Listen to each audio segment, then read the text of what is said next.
ضروری نہیں ہے کہ وہ 5,000 ہوں، وہ 5 روپے بھی ہو سکتے ہیں۔ ارے 5 تو زیادہ ہے، اگر آپ کے پاس 5 کی وسعت نہیں تو آپ کے پاس 5 سے بھی کم تر جو ہو سکتا ہے، جو ہو سکتا ہے آپ سے، یہاں مراد یہی ہے، یعنی کم سے کم تر جو بھی۔ اصل چیز یہ ہے کہ آپ کی سکت، آپ اپنے اندر جتنی سکت طاقت قوت پاتے ہیں، لیکن شرط کیا ہے؟ کمائی حلال کی ہو، من کسب طیب، یہ شرط یاد رکھیے گا۔ اور کبھی بھی لمبے اماؤنٹ کی طرف نہ دیکھیے گا کہ ہم جو خرچ کریں کوشش کریں کہ وہ لمبا ہو، نہ، کوشش کریں وہ حلال ہو، صدق دل سے ہو، رب کی رضا کے حصول کی خاطر ہو۔ یہ چیز قابل غور ہے، اس چیز پر توجہ دینی چاہیے۔ اور چونکہ ہم لوگ ان تمام چیزوں پر توجہ کم دیتے ہیں، چونکہ ہمیں شہرت کا بھی تو مسئلہ ہوتا ہے، نام بھی تو لینا کمانا ہے۔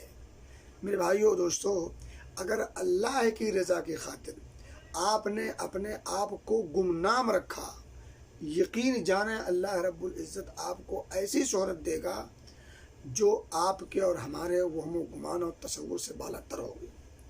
مجھے بتائیں، ائمہ میں سے امام ابو حنیفہ رحمۃ اللہ علیہ، امام مالک رحمۃ اللہ علیہ، امام شافعی، امام احمد بن حنبل رحمہ اللہ، ان لوگوں نے کتنے فوٹو کھنچوائے تھے؟ کتنے اخبارات میں ان کے جو ہے نام چھپے تھے؟ امام بخاری رحمۃ اللہ علیہ، امام مسلم رحمۃ اللہ علیہ، آپ ان کے نام پڑھ رہے ہیں، رحمۃ اللہ علیہ کہنے پر مجبور ہیں، ان کا نام سنتے ہیں تو آپ کو ایک گونا سکون حاصل ہوتا ہے۔ حدیث بخاری کے اندر ہے، حدیث مسلم کے اندر ہے، تو آپ کا ذہن بالکل مطمئن ہو جاتا ہے کہ نبی اکرم صلی اللہ علیہ وسلم کے الفاظ ہی ہیں، نبی کی زبان مبارک سے نکلے ہوئے یہ الفاظ ہیں، آپ مطمئن ہو جاتے ہیں۔ مجھے بتائیں، ان لوگوں نے کتنے فوٹو کھنچوائے تھے؟ کھنچوائے تھے؟ نہیں نا، ہرگز نہیں۔ لیکن آج دنیا ان کو عزت سے، محبت سے، عقیدت سے، احترام کے ساتھ نام لیتی نہیں لیتی؟ اللہ کے لیے اپنے کام کو، اپنے پیسے کو، اپنے وقت کو، اپنے آپ کو اگر وقف کر دو، جو جس سے جتنا ہو سکے، جس فیلڈ، جس میدان میں، اللہ کے لیے، اللہ کے بندوں کی خدمت کے لیے، ان کی خیرخواہی کے لیے، ان تمام حسن نیت، یعنی حسن نیت کے ساتھ یہ کام آپ کرنا شروع کر دو، آپ کو فوٹو کھنچوانے کی ضرورت نہیں ہے، کسی سے بتانے کی ضرورت نہیں ہے۔ اللہ رب العزت اپنے بندوں کی عزت اور اس کی شہرت کا انتظام خود کر سکتا ہے، کرتا ہے، اور وہ بھولتا نہیں اپنے بندوں کو۔ وَكَانَ اللَّهُ شَاكِرًا عَلِيمًا، اللہ جو ہے اپنے بندوں کے کاموں کی قدر کرتا ہے، اور اسے علم بھی ہے کس بندے کا کون سا عمل قابل قدر ہے، وہ قابل قدر کاموں کی قدر بھی کرتا ہے، علیمن علیم بھی ہے، یعنی اس کی نظروں سے وہ چیز اوجھل نہیں ہے۔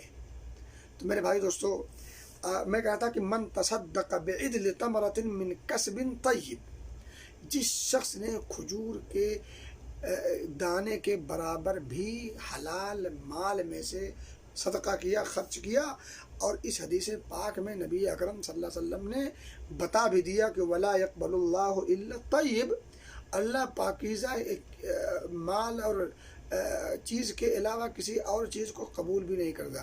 دیکھیں، جو اچھے لوگ ہوتے ہیں وہ اچھی چیز ہی پسند کرتے ہیں، کیا خیال ہے؟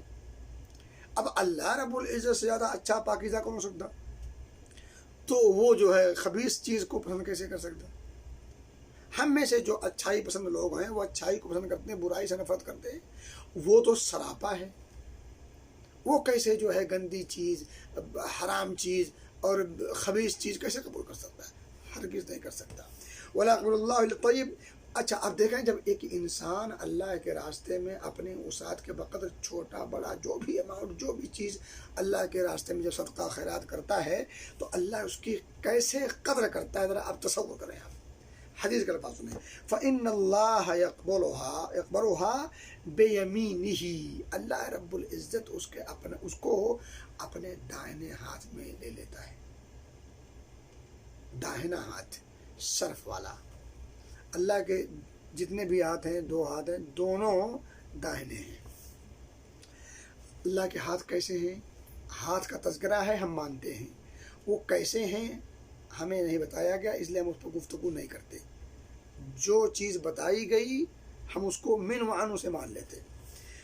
میرے بھائی دوستو، اللہ کے رسول فرماتے ہیں صلی اللہ علیہ وسلم کہ اللہ رب العزت اسے اپنے دائیں ہاتھ سے قبول کر لیتا ہے، فرما لیتا ہے، اور اس کے لیے اس کی اس طرح تربیت کرتا ہے، اس کو ایسا پالتا اور بڑھاتا ہے، اس مال کو، اس صدقہ کو، اس خیرات کو، وہ جو آپ نے دیا ہے اللہ کے راستے میں، اس مال کو اللہ داہنے ہاتھ سے قبول فرماتا ہے اور پھر اس کو بڑھاتا ہے، اس کو پالتا ہے، اس کو اس میں جو ہے کیا کہتے ہیں، اس کے اندر برکت پیدا کرتا ہے۔ اب کیسے کرتا ہے؟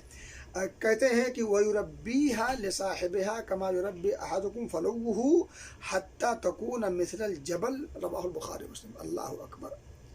اللہ اپنے بندوں کی کتنی قدر کرتا ہے، اتنا بڑا ہو کر کے اپنے بندوں کی وہ قدر کرے، اور ہم اتنے عاجز اور مجبور ہو کر کے اس بڑی ذات کی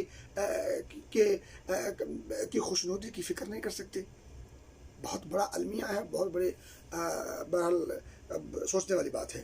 کہتے ہیں نبی اکرم صلی اللہ علیہ وسلم کہ جس طرح سے تم اپنے گھوڑے کے چھوٹے سے بچے کو یا اپنے دودھ پیتے بچے کو پالتے اور پوستے ہو، اسے دھیرے دھیرے بڑا کرتے ہو، اللہ رب العزت اس کے اس دیے گئے مال کو پالتا ہے، پوستا ہے، بڑھاتا ہے، بڑا کرتا ہے، حتیٰ کہ وہ صدقہ جبل، پہاڑ کے مثل ہو جاتا ہے۔ اللہ کے رسول نے کیا بتایا کہ کھجور کے دانے کے برابر خرچ کرو، لیکن پاکیزہ ہو، حلال ہو، تو اللہ رب العزت اسے اپنے دائیں ہاتھ سے قبول کر کے اس کو بڑھاتا ہے، بڑھاتا ہے، بڑھاتا ہے، یہاں تک کہ وہ ایک مکمل پہاڑ کے مثل ہو جاتا ہے۔ صدقہ و خیرات کی فضیلت کے لیے اور بھی کچھ کہنا ہے؟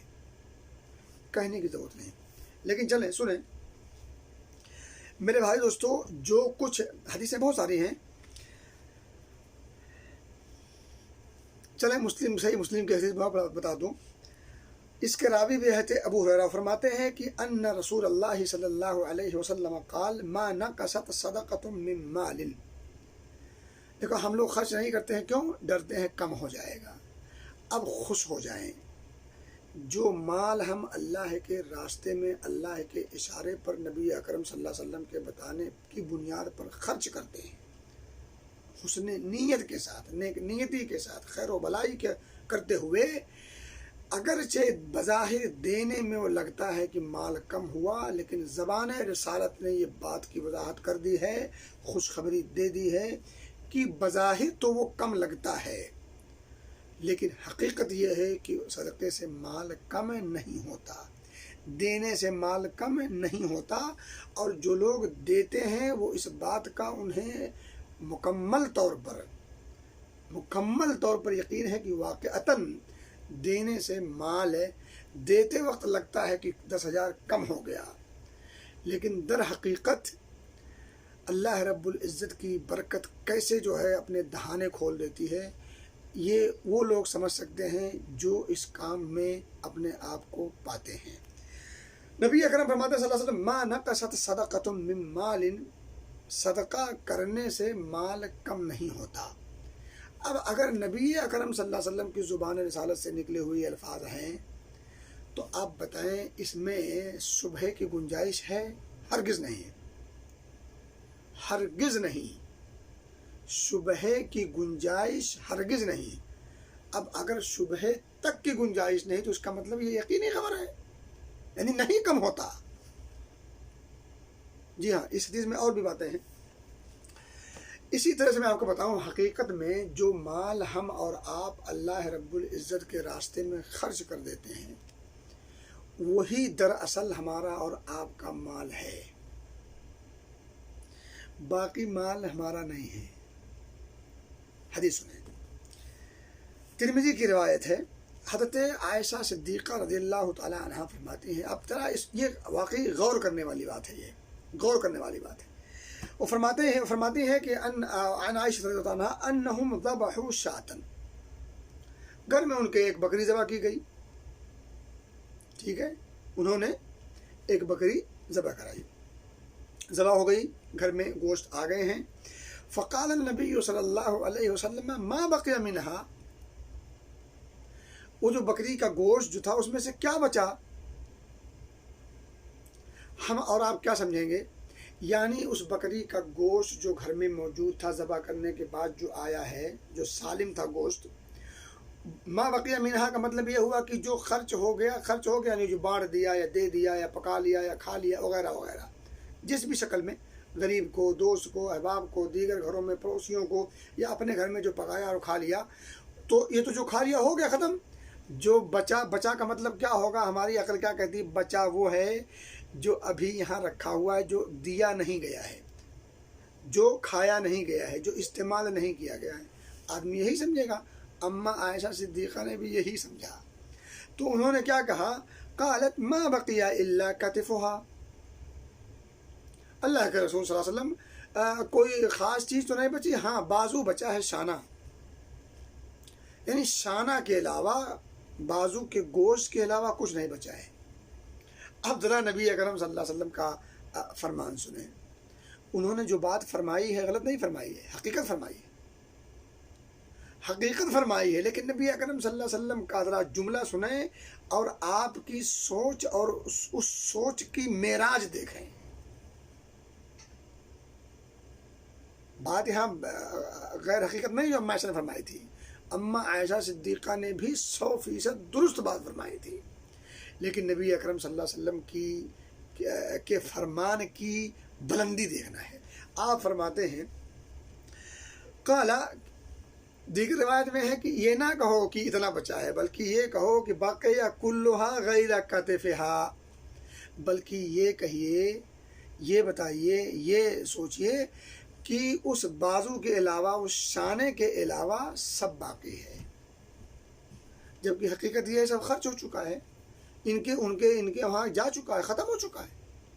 لیکن نبی اکرم صلی اللہ علیہ وسلم کا فرمان کا مطلب، یعنی جو اپنے گھر کے لیے بچا رکھا ہے، جو بچا رکھا ہے اس کا حکم، اور جو خرچ کر رکھا ہے اس کا حکم۔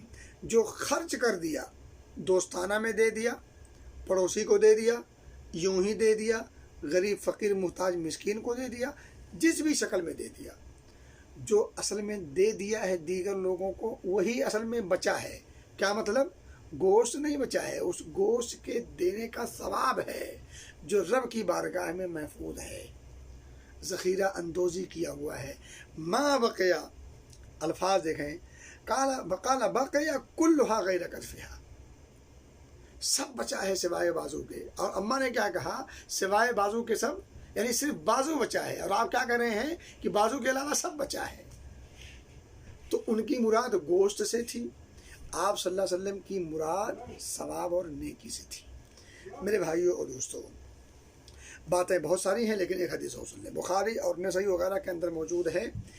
عن عبداللہ بن مسعود رضی اللہ تعالی عنہ قال قال رسول اللہ صلی اللہ علیہ وسلم ایکم مال وارثہ احب الیہ من مالہ، قالوا یا رسول اللہ ما منا احد الا مالہ احب الیہ من مال وارثہ، قال فإن ماله ما قدم ومال وارثه ما أخر۔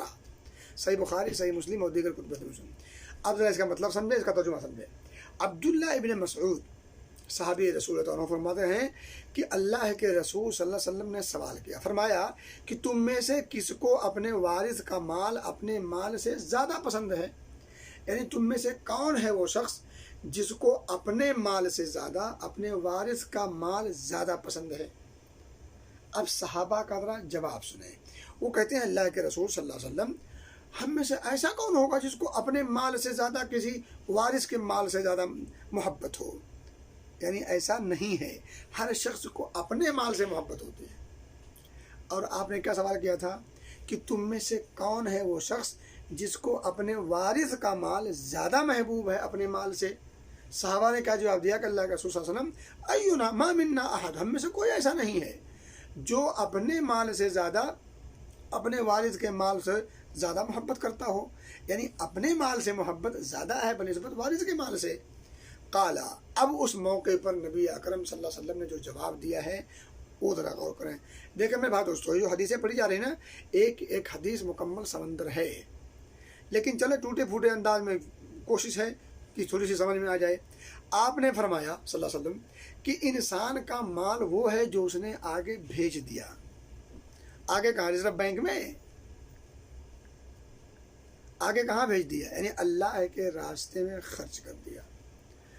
آپ نے فرمایا کہ ما قدما، جو آگے بھیج دیا، وما تقدموا لانفسکم من خیر تجدوہ عند اللہ، یعنی مقدمے کے طور پر، یعنی اپنے جانے سے پہلے جو کچھ تم اللہ کے راستے میں خرچ کر کے پہلے سے بھیج دیتے ہو، تجدوہ عند اللہ، اللہ کے پاس تم اسے مکمل پاؤ گے، ثواب کی شکل میں، نیکی کی شکل میں، رب کی رضا کی شکل میں۔ میرے بھائی دوستو، آپ نے فرمایا کہ جو مال تو آدمی کا وہی ہے جو اس نے آگے خرچ کر دیا، اور جو اس نے پیچھے چھوڑ دیا وہ تو اس کے وارث کا مال ہے۔ مثال کے طور پر، جس کے ابو اس وقت دنیا میں نہیں ہے، اللہ ان کی بخشش اور مغفرت فرمائے، اور اپنا فضل خاص اور اپنی رحمت خاصہ ان پر نچھاور کرے،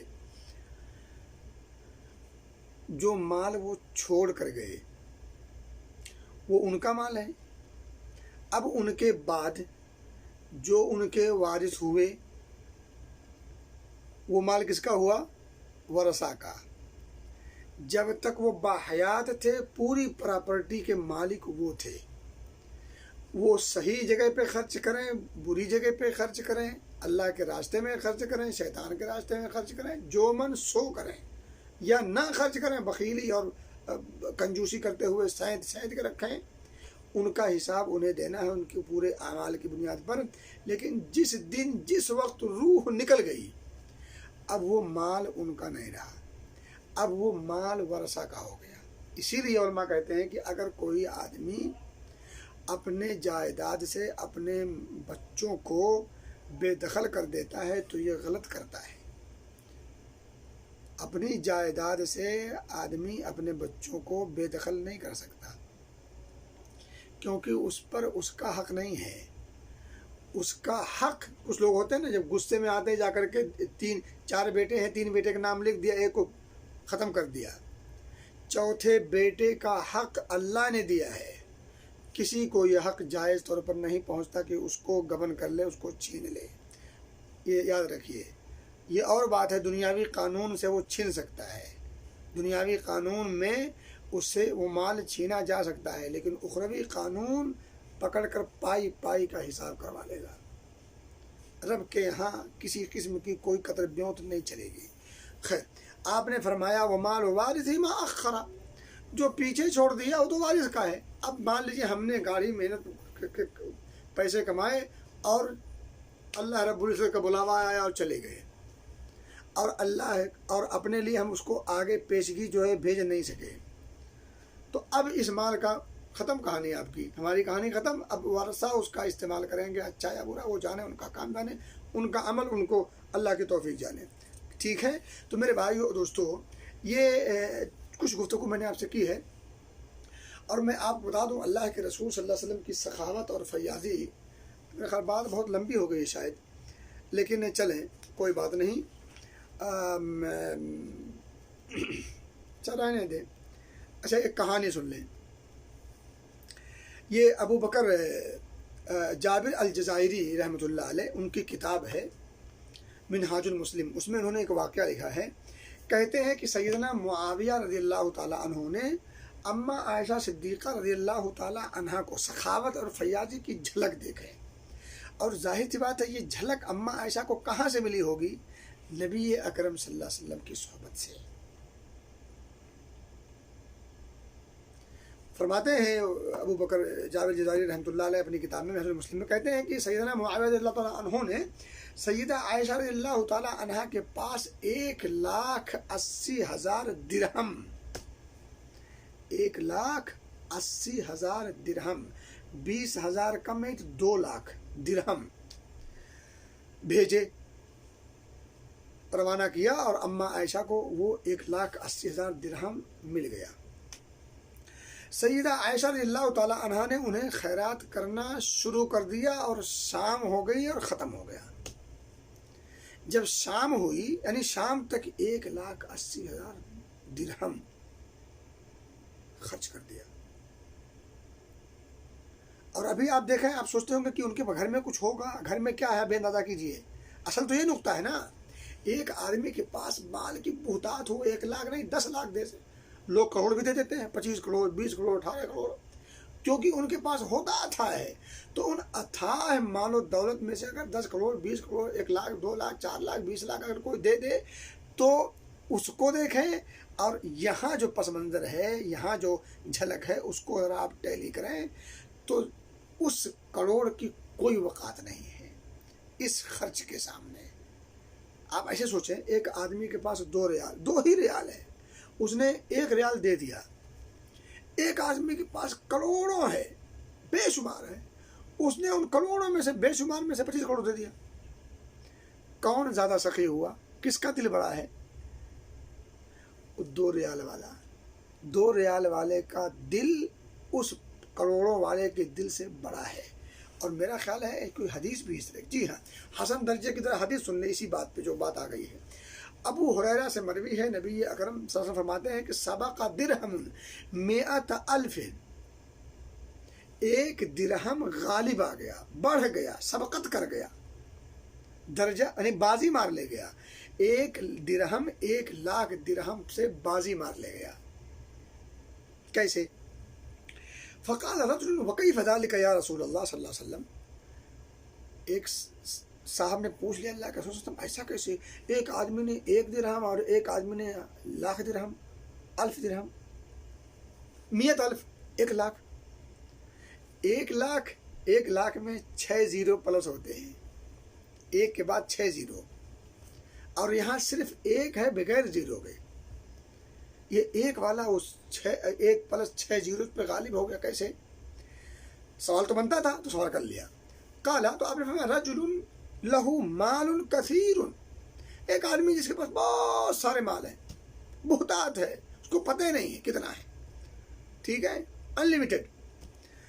اخذ من عرضه 100,000 درہم تصدق بها، اس نے اس مالوں کے ڈھیر میں سے، اس خزانے میں سے 1 لاکھ نکالا اور صدقہ کر دیا، خزانہ تھا۔ وَرَجُلٌ لَيْسَ لَهُ إِلَّا دِرْهَمَانِ، اور ایک آدمی وہ ہے جس کے پاس صرف 2 درہم تھے۔ فَأَخَذَ أَحَدُهُمَا فَتَصَدَّقَ بِهِ، ان 2 میں سے ایک کو نکالا اور صدقہ کر دیا۔ سوچیں کس کا دل بڑا ہے، فیصلہ کریں۔ ارے میں تو کہتا ہوں کہ ان دونوں کے لیے ترازو قائم ہی نہیں کیا جائے گا، ان دونوں کا آپس میں کوئی جوڑ ہی نہیں ہے۔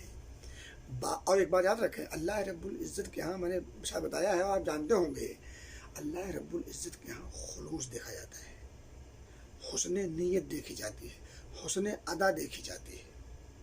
اللہ رب العزت کو کوانٹٹی سے مطلب نہیں ہے، کوالٹی۔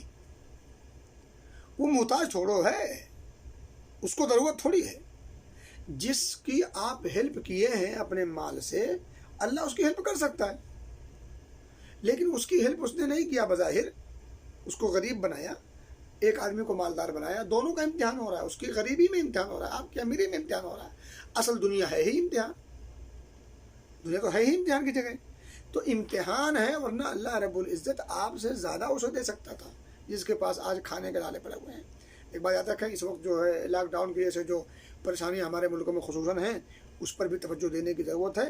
جس سے جتنا ہو سکے، جس بھی میدان میں، اسے اپنے میدان میں اپنے وسعت بھر صدق دل سے، انسانیت کی خیرخواہی کی نیت سے، اللہ رب العزت کی رضا کی خاطر یہ کام میں ضرور حصہ لیں، جہاں بھی مواقع مل جائے۔ تو میں کہہ رہا تھا میرے دوستوں کہ 1,80,000 درہم بھیجے۔ اما عائشہ صدیقہ رضی اللہ تعالیٰ عنہ نے خیرات کرنا شروع کر دیا، اور جب شام ہوئی تو نوکرانی سے کہنے لگیں، جو ان کی جو مادی تھی لونڈی، کہنے لگی میرے لیے ذرا افطاری لے آؤ۔ اب وہ رمضان کا مہینہ بھی ہو سکتا ہے، عام دن بھی ہو سکتے ہیں، اللہ والے روزہ رکھا کرتے تھے۔ تو انہوں نے کیا کہا نوکرانی سے، ذرا کچھ افطاری کا انتظام کر دو۔ تو وہ روٹی اور زیتون لے کے آئیں اور کہنے لگیں، وہ نوکرانی، اس مال میں سے جو آج آپ نے خرچ کیا ہے 1 درہم کا گوشت ہی خرید لیتی، یعنی 1,80,000 درہم میں سے 1 درہم تو روک لیتی، جس سے گوشت وغیرہ آ جاتا یا کچھ کوئی اچھی ڈش بن سکتی۔ اور ہمارے پاس تو ڈشوں کی گنتی نہیں ہوتی، گوشت بھی بنتا ہے تو گوشت میں بھی کئی قسم کا، کچھ فرائی ہونے چاہیے، کچھ ایسے ہونے چاہیے، کچھ ویسے ہونے چاہیے۔ میں نہیں کہتا اللہ نے دیا کھائیں، کوئی بات نہیں، لیکن یہ ہے کہ ذرا اور بھی کچھ کام ہے کھانے کے علاوہ، اور بھی غم ہے زمانے میں محبت کے سوا، تو اس پر بھی توجہ ہونی چاہیے۔ تو انہوں نے کیا کہا کہ 1 درہم کا گوشت ہی خرید لیتی۔ تو انہوں نے کیا فرمایا، دیکھیں بھولا پن، قربان جائیے ان کے اس بھولا پن پر، اور اس قدر دنیا سے بے رغبتی۔ اندازہ کیجئے کیا کہتی ہیں کہ اگر آپ یاد دلاتی تو خرید لیتے، اتنی فکر نہیں۔ اور ہماری فریج، ہمارے بینک، ہمارے گھر بھرے ہوتے ہیں، لیکن اس کے باوجود ہمیں ڈر ہوتا ہے کہ کل کیا ہوگا۔ اچھا ہم تو کل کی بات چھوڑیں، ہم تو اپنے مرنے کے بعد اپنے بچوں کی بھی فکر بڑی کرتے ہیں، بچوں کو کیا ہوگا، پھر یہ کیا ہوگا، پھر وہ 50 سال 1000 سال بعد کی مستقبل کی ہم سوچتے ہیں، اس مستقبل کی نہیں۔ وَلْتَنْظُرْ نَفْسٌ مَا قَدَّمَتْ لِغَدٍ، اس مستقبل کی نہیں سوچتے، ارے اس مستقبل کی سوچتے ہیں جس مستقبل کا کوئی بھروسہ نہیں۔ بچے کیا کریں گے؟ میں نہیں کہتا کہ بچوں کے لیے آپ کچھ نہ کریں، بالکل کریں، ہر باپ کرتا ہے، اور کون باپ نہیں کرتا، کرتے ہیں، ٹھیک ہے، کرنا بھی چاہیے، لیکن یہ ہے کہ اس مستقبل کی، بچوں کے مستقبل کی بنیاد پر آپ اپنے اس مستقبل کو خراب کر لیں۔ اور میں کہتا ہوں کہ کیا ہمارے اور آپ کے ابو نے ہمارے مستقبل کی فکر نہیں کی تھی، لیکن اس کے باوجود ہمیں در کی ٹھوکر کھانی پڑتی کہ نہیں پڑتی؟ 7 سمندر پار بیٹھے کہ نہیں بیٹھے؟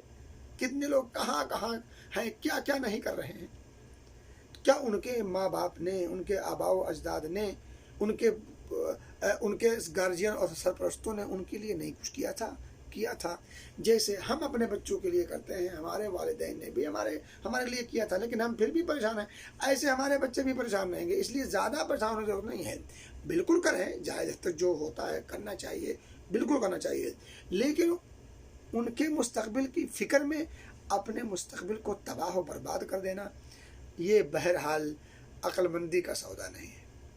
اللہ ہم سب کو سمجھ کی توفیق دے۔ بات میں نے شاید کوئی بڑی اچھوتی نہیں کہی ہے، لیکن کہہ دی ہے بہرحال۔ تو میرے بھائی دوستوں، کہنے کی بات یہ ہے کہ باتیں بہت ساری ہیں، اور اتنی باتیں بھی میرے خیال لمبی ہو گئیں، لیکن چلیں، اللہ رب العزت دعا ہے کہ اللہ رب العزت ان کہی گئی باتوں میں اثر پیدا کر دے، برکت پیدا کرے اور قبولیت سے نوازے۔ اللہ ہم سب کو ہر موقع پر اخلاص کے ساتھ اور حسن ادا کے ساتھ کام کرنے کی توفیق دے، اور مولا جو کچھ ہم سے حسن ادا اور اخلاص کے ساتھ جو کچھ ہم سے ٹوٹے پھوٹے کام ہو جائیں، اللہ تو انہیں قبول فرما، اور یہ قبولیت اس درجے کی ہو کہ گناہوں سے باز رہنے اور مزید نیکیاں کرنے کی توفیق کا سبب بن جائے۔ آمین۔ وآخر دعوانا الحمدللہ رب العالمین، والسلام علیکم ورحمۃ اللہ وبرکاتہ۔